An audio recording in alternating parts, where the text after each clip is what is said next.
Hello everyone, welcome to my channel. So guys, প্রথমেই আমি এখানে একটা ভিক্স চকলেট গিলে নিচ্ছি, যেটা আমার অত্যন্ত খুব প্রিয় একটা চকলেট, যা দেখার পর আমি প্রচণ্ড পরিমাণে খুশি হয়ে যাই। তোমরা যদি চাও আমার জন্য গিফট পাঠিয়ে দিও, বেশি না, 1 ডিবা পাঠিয়ে দিলেই হবে। সো গাইজ, এখানে বাজার থেকে আনা হয়েছে পালং শাক। পালং শাক আমার খুব প্রিয় শাক।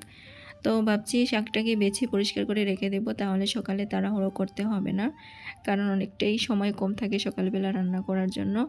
আর এখানে মাছ ঢেলে নিচ্ছি। এখানে আনা হয়েছে রূপচাঁদ মাছ। তো গাইজ, এখানে মাছটাকে আমি এখন ভালো করে পরিষ্কার করে নিব। আর ওদিকে রেডি করা হচ্ছে পেঁয়াজ, রসুন, আদা, আর বলেছি টমেটো কেটে দেওয়ার জন্য। সো মাছটাকে এখন ভালোটিকে আমি ধুয়ে নেব। ধুয়ে পরিষ্কার করার পর মাছটাকে ভেজে নেব আর টমেটো দিয়ে মাছের ঝাল করব। তো হলুদ আর লবণ মাখিয়ে নিলাম ভালো করে। মেখে তারপর কড়াইতে তেল গরম করে দিয়ে দিলাম, মাছগুলো দিয়ে ভেজে নিলাম। আর অনেকটাই ফুটে এই মাছগুলো, তাই ঢেকে ঢেকে ভাজলাম। আর এদিকে ঝোলটাও রেডি।